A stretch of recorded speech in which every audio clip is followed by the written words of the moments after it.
Last week, I met with treatment-free beekeeper Steve Cobb to take a peek into his operation and help him harvest honey from his home yard. Afterwards, we stopped back out at his honey house to bring in those supers and to see what all is involved in taking his honey out of the frame and into a bottle. Personally, I've always loved seeing how other beekeepers do things, so this was a real treat. Alright, so this is the honey house. Oh boy, yep.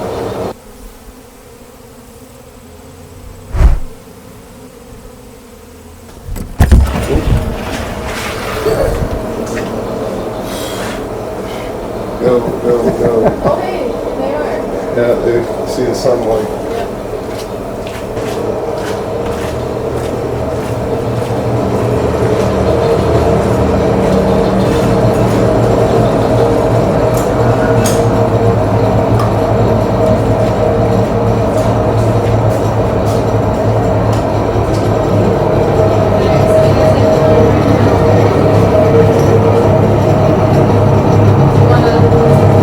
Give us a tour of everything is.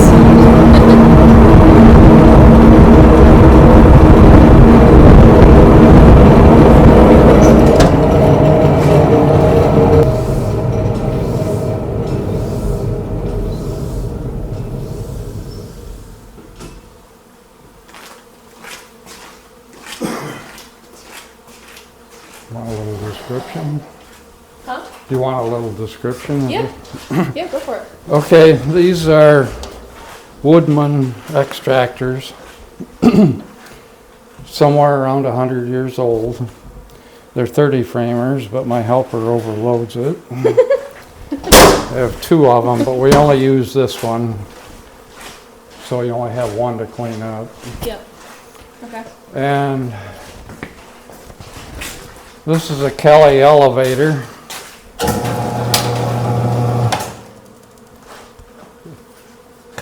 You get a box off and then you just raise it up for another one. Automatic shut off.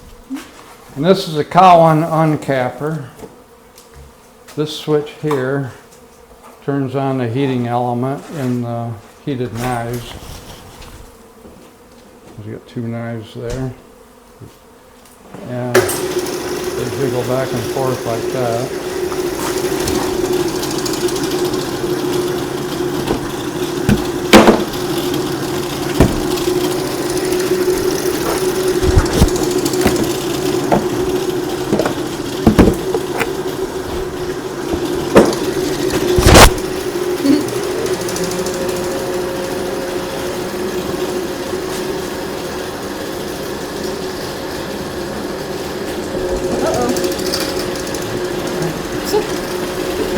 Alright, sometimes you get stuck.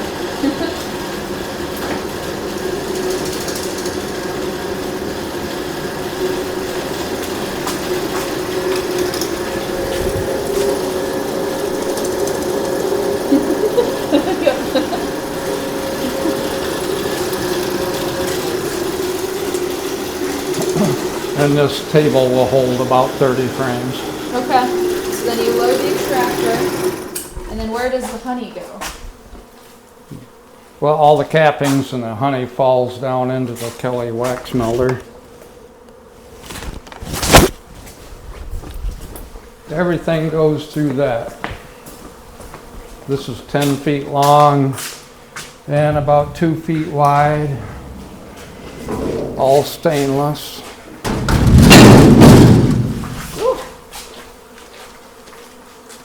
And this is the honey and the cappings? Yep. Okay. You can see honey right there. Yep. And it's heated, so it keeps And it separated? When the cappings are,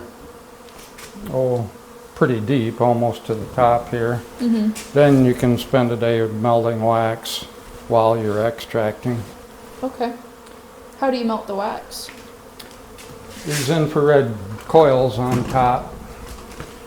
Now you don't want to ever turn those on until it's wax melting day.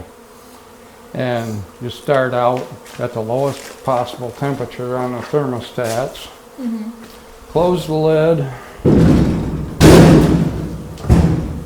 and just let it slowly melt the wax and cappings on top. And by starting out at the lowest possible temperature, any honey in the cappings will drain down. Wax is lighter, it floats on honey. Yep. So it's an all-day process. There's a hole going out this way for the wax, and the honey exit is right there. And that is about an inch lower than the wax outlet. So when you get the cappings pretty well melted down, you don't want to take them right down to the honey. Yep. So then you keep on extracting, close the valve back here on the honey exit, and then the honey, as you're extracting, the honey level will come up in the wax melter, and then the liquid wax will go out the back hole. Okay. That's, you can get a picture of that from that side. See that pipe sticking up? Yep. When you want the wax out, you just turn the pipe down and it goes into your wax bucket. Okay. And it all depends on how much honey you're putting into the system, because the honey raises the wax up, and then it'll go out.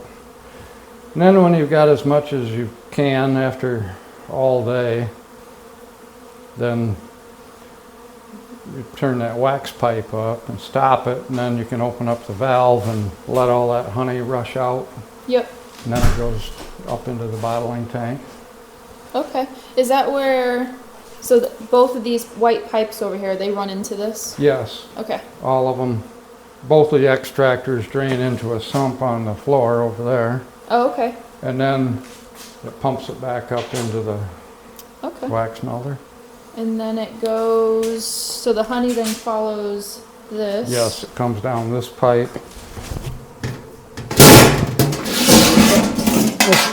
This is a water jacket heated sump.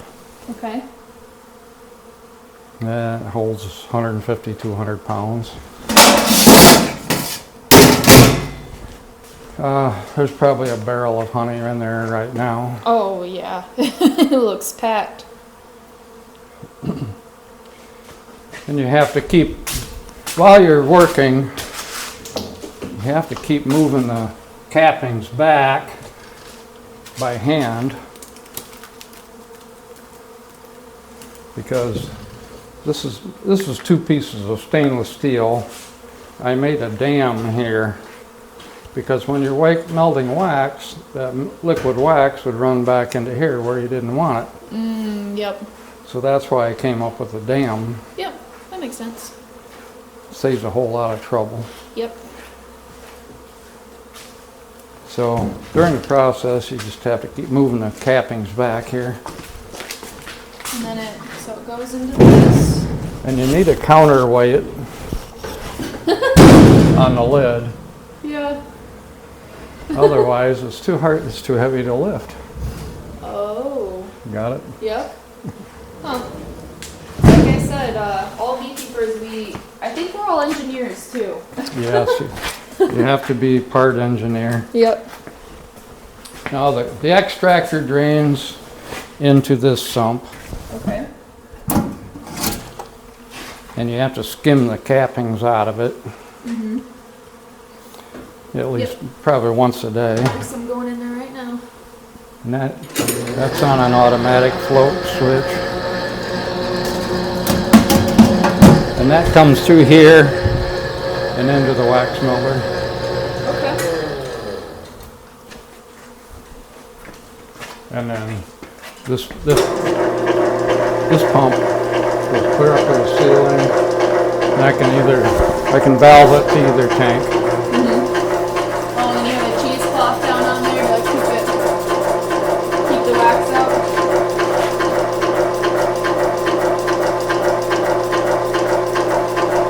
And then you just have this little handy dandy nozzle, which saves you a ton of time when bottling. Well, you've done that before. Yep, I have.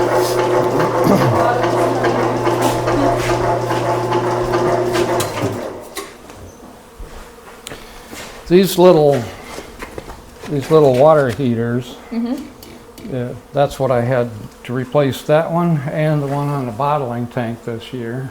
Okay. I guess they only last about 20 years. I mean, that's they decent. Well, that's how everything is nowadays, That it seems. Sam caught that one boiling the water in it. Ooh. It just went all the way to maximum, and he heard it boiling in there and shut it down. Yeah. And hurried up and got the hot honey out of there. Yeah. And dumped it Ooh. into the wax melter. It's not good. Don't want to boil your honey. Saved the honey. I was gonna say, it hadn't done it long enough, but like if I wouldn't have caught it, yeah, it would have been bad. What does it turn it into? I know it's not good, but doesn't it change the It turns into makeup? burnt honey. Well, burnt honey, yeah. But it would kill all the good stuff in it. It wouldn't be raw Oh, yeah. anymore. It'd be Yeah. pasteurized. It would taste like it was burnt. Yeah. Yeah. Luckily, he was filling jars or something right beside it. Yeah. So we noticed. I heard it go burbling. Dang. Oh, and then you have, what were you going to say? This is a slum tray. Slum tray. Slum tray. What does that mean? We're melting wax. Okay. I haven't done a whole lot of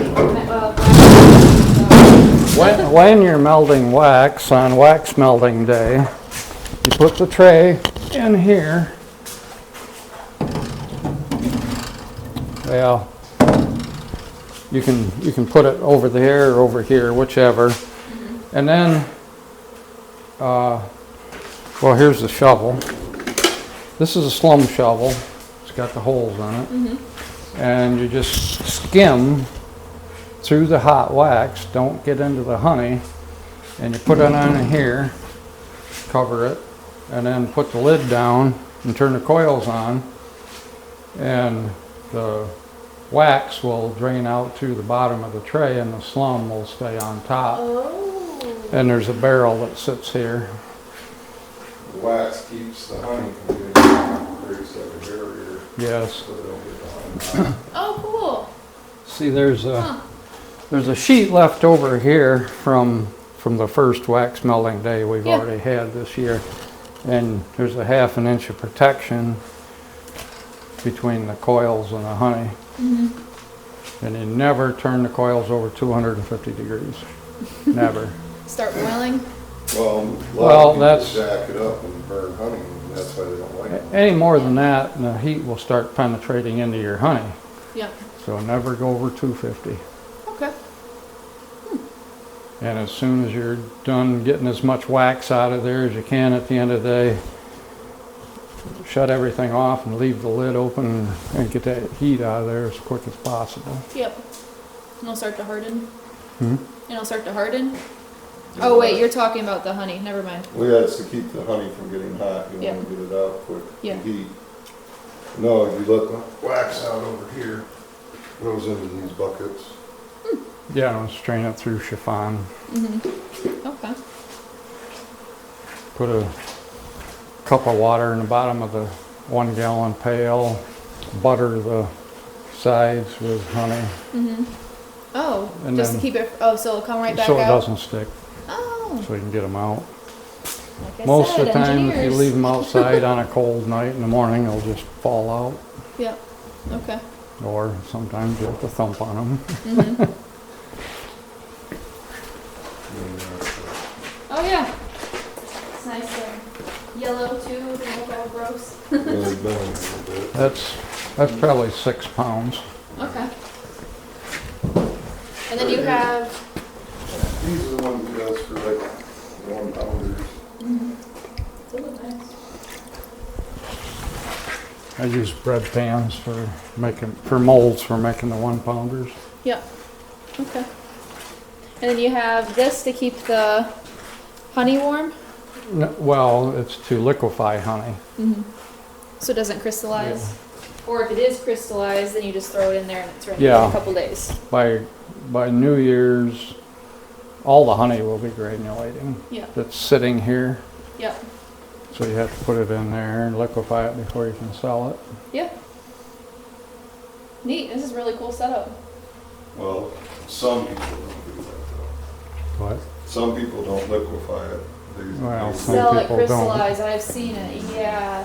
And then I've had many people think that that's bad honey, which it's not, but it does look nicer when it looks like honey and not Yeah. a hard rock. Yeah, I threw it out because it went bad. Oh goodness. Heck, if I see that in a store, at least when I first started beekeeping, I didn't have much honey. I would buy the ones that were crystallized because I knew there weren't corn syrup and other stuff in it. It should, well, in theory, it should if it's be. real honey, it will crystallize. Yeah. Now there's Florida honey. Some of it has low Low sugar. sugar, whatever. I don't know. It'll stay liquid forever. I was gonna say I've had some down there in a jar that's probably 10 years now. So in a jar that it's my own personal that I kept. Yeah. It ain't bad, but it only has maybe like that much crystals in the bottom. That's nice. And the rest of it's liquid. Yeah. That tells you it's low sugar. Do you guys ever do cream honey? My wife did it a long time ago, but it didn't sell. Yeah. Okay.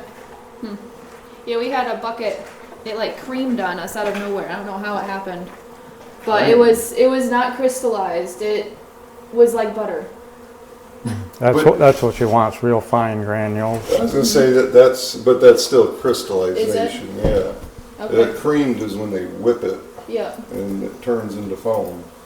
But In a some of the kitchen extractors that people use, it naturally produces lots of foaming, Mm-hmm. and then they sell that as creamed honey.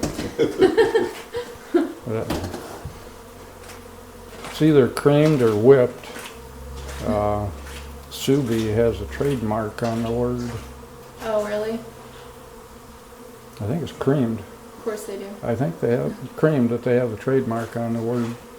I think so. And you can call it whipped, but if you call it creamed, you might get in trouble. It's like you can't call champagne unless you're in Champagne, France. Yeah. Yep. Well, fingertips is a registered name. I've heard of that one. Nobody can use it because I have it. Oh wait, that is you. Yep. Yeah. Yep. Well, mine's registered too for BeFit Beekeeping, so. Oh, BeFit. Is that registered with the state? Yep. Okay. And that's yours. Yep. But all right, thank you for showing us the extractor. It's really neat how you guys could probably go through a ton a day, can't you? How much do you usually extract in one day? Depends on how much honey's in the boxes. Okay. Well, what's in there might be 2 days if they were all full of honey. That's one day because there's so many that are almost practically empty. Yeah. So that's 1 day's work. Okay. If you talk to the old timers, they used to fill semi-loads Yeah. I bet. because they used to produce more honey. Yeah. Before things got turned into farmland, corn and soy. Yep. Yep. Thank you, Steve, for letting us take a peek into your operation. I had so much fun seeing how you do things and getting a tour of your honey house too. Maybe one day Casey and I can have a honey house as cool as yours. But if you want to see more videos like this, definitely let me know. I'm going to be looking for some more beekeepers that I can follow around and ask a bunch of questions to because I just find it so cool seeing how all of us beekeepers do things so differently. But we also do have a little bit of honey from this year up for sale, and I do mean a little bit of honey. So if you want to try some Michigan wildflower honey, go over to the website and definitely check that out. But that is it for me today. I hope you guys are having a great week and your hives are looking fantastic for winter time. And I guess that's it. See you guys in the next one, and don't quit and be fit.